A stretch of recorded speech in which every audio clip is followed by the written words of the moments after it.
이사야서 60장 1절에 이런 말씀이 있습니다. 일어나라, 빛을 발하라. 이는 내 빛이 이르렀고 여호와의 영광이 내 위에 임하였느니라.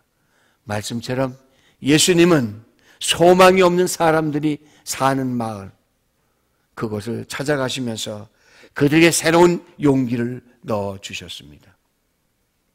예수님은 소망이 없는 자들에게 빛을 주시면서 넘어진 자, 좌절한 자, 고통당하는 자들에게 새로운 힘과 용기를 주셨습니다.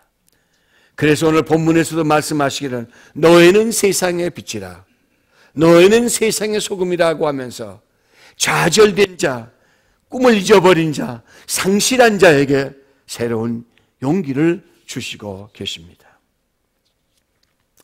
예수를 따르는 자들, 그들이 어디에 있느냐 관계하지 않고 예수님은 그들에게 소망의 빛을 주십니다. 왜냐하면 그들은 마태복음 5장 17절에 이렇게 말씀하십니다. 내가 율법이나 선지자나 폐하러 온 줄로 생각지 말라. 폐하러 온 것이 아니여 완전케 하려 함이로다. 진실로 너에게 이르노니 천지가 없어지기 전에는 율법의 1.1에게도 반드시 없어지지 아니하고 다 이루리라.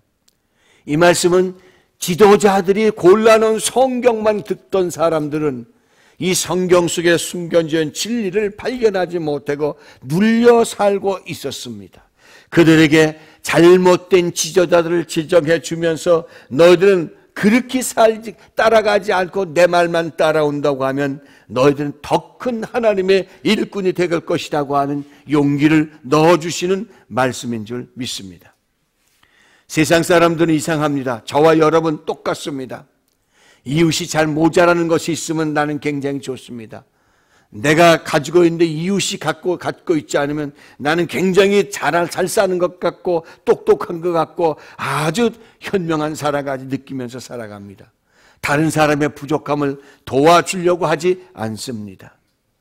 나 스스로를 언제나 높여놓으려고 하고 살아갑니다. 예수님은 그것을 아셨기 때문에 오늘 마태복음 5장 10절에 말씀하면서 저들이 갖고 있는 건 일부분이지 전체가 아니니 걱정하지 말라, 그렇게 위로해 주셨습니다. 1.1획 성경에 있는 대로 나는 너희들을 책임져 주겠다, 너희들과 함께 하겠다라고 말씀하십니다. 그러면서 그분에게, 그 사람들에게 말씀하시기를 아까 말씀드린 마태복음 5장 13절 14절에는 말씀을 하십니다. 너희는 세상의 소금이니 소금이 만일 그 맛을 잃으면 무엇으로 짜게 하리요? 후에는 아무 쓸데없어 다만 밖에 버리어 사람들에게 밟힐 뿐이라. 또 말합니다. 너희는 빛이다. 산 위에 있는 동네가 숨기지 못할 것이여라면서 주님께서는 너는 소금이다, 너는 빛이다, 너는 중요한 사람이다, 넌 능력 있는 사람이다, 너는 위대한 사람이다, 너는 내가 선택한 사람이라고 하는 하나님의 확신을 심어주고 계십니다. 우리가 지금도 살면서 눌려 삽니다. 힘들어합니다. 나의 성품이 다른 사람 성품과 달라가지고 얼마나 괴로워하는지 모릅니다. 어떤 사람은 성품이 활발해서 엑스트로버트라죠. 외향적이라서 말을 막 합니다. 어떤 사람은 인트로버트라고 합니다. 안쪽으로 가서 말을 못합니다. 그런데 말 못하는 사람이 못난 사람도 아니고 말 잘하는 사람도 못난 사람이 아닙니다. 똑같이 성품이 다른 겁니다. 그런데 우리는 말을 못하면 나는 못났다고 생각합니다. 그게 눌려 사는 게 우리들입니다. 생활의 모든 게 그렇게 살아갑니다. 그러나 하나님은 그렇게 사람을 보시지 않습니다. 하나님은 너 중요한 사람이다, 너 귀한 사람이야, 너 소금이야, 소금. 세상을 살리는 힘이 너에게서 나와. 너는 빛이야. 너를 통해서 세상이 다시 만들어지는 거야. 너 때문에 생명이 있어, 너 때문에 희망이 있어, 꿈이 있어 라고 말씀하면서 그들에게 새로운 용기를 주시는 것을 봅니다. 이사야서 41장 10절에서 그래서 이렇게 말씀하십니다. 같이 한번 읽어보겠습니다. 같이 읽겠습니다. 두려워하지 말라, 내가 너와 함께함이라. 놀라지 말라, 나는 내 하나님이 됨이라. 내가 너를 굳세게 하리라. 참으로 너를 도와주리라. 참으로 나의 의로운 오른손으로 너를 붙들리라. 그렇게 말씀해 주신 줄 믿습니다. 여러분 생활에서 눌려 사는 것이 있습니까? 주님을 만나십시오. 주님은 그 문제를 해결하시는 방법을 여러분에게 주실 줄 믿습니다.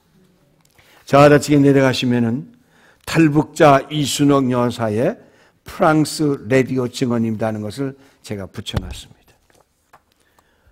이분은 한경북도 청진에서 태어나서 50년을 북한에서 사신 분입니다. 김일성 대학 경제학부를 졸업했고 그다가 어떻게 정치범 수용소에 재수의 신분으로 가게 됐습니다. 그 수용소에는 6천여 명이 수용되어 있습니다. 그런데 그는 김일성 대학 경제학부를 졸업한 엘리트이기 때문에 거기서도 높은 자리에 있었습니다. 어느 날 거기에 재정부장 교도관이 이순옥 간수에게, 죄수에게 이렇게 말합니다.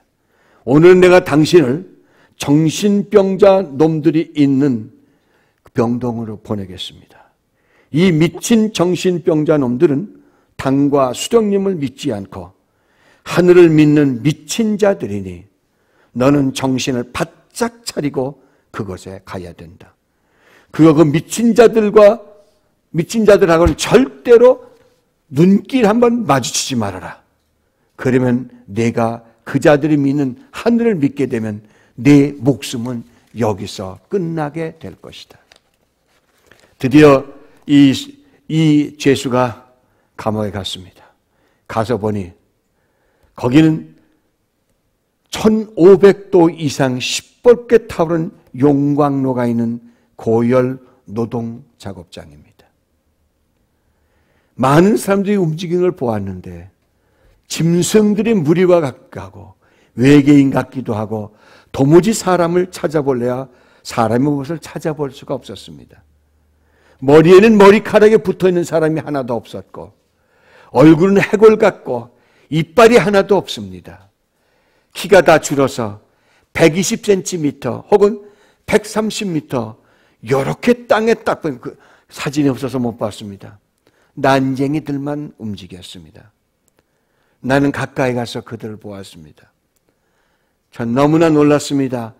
잡혀올 때는 정상인들이 잡혀왔는데 거기 와서 하루 16시간, 18시간씩 먹지 못하고 그 고열 속에 일하다 보니 사람들은 척추가 녹아내려서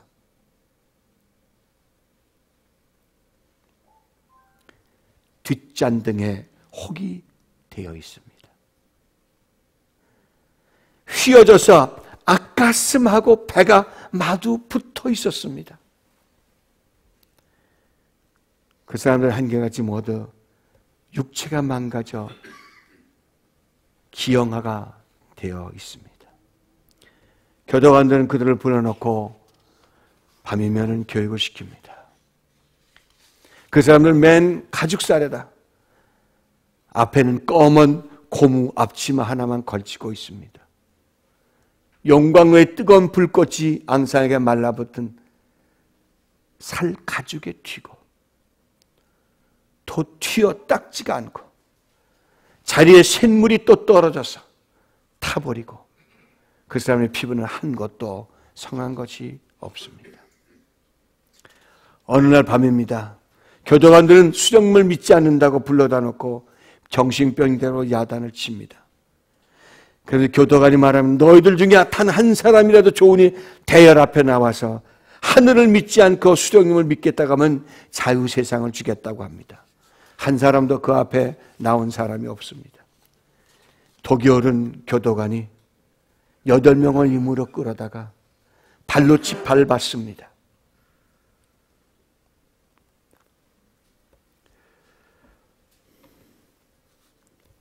순식간에 피터성이가 되고 허리며 팔다리가 부러졌습니다. 사람들은 고통 중에서 몸을 뒤틀면서 짓밟히며 신음소리를 냈습니다. 예수 믿는 것 때문에 그들은 자기를 내버렸습니다.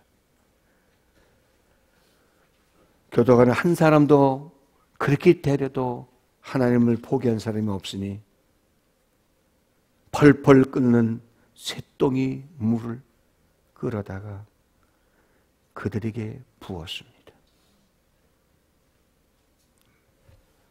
순간에 살이 녹고 뼈가 타면서 숫덩이가 되었습니다. 나는 그때 어머니가 평생에 하늘에 기도할 때는 하나님을 찾았습니다. 저는 너무나 간절하게 찾았습니다. 그리고 나는 회개했습니다. 지금 살아나서 남한에 와서 살고 있습니다. 그러면서 맨 마지막에 이렇게 말합니다. 저는 증언으로 인해 북한 시민들의 인권 문제가 150여 나라에 나가게 되었습니다. 하나님이 나를 불러서 이렇게 사용하십니다. 믿는 자들, 그들이 어느 곳에 있든지 주님을 믿기만 하면 주님은 그 믿는 사람들의 새로운 소망의 빛을 주실 줄 믿습니다.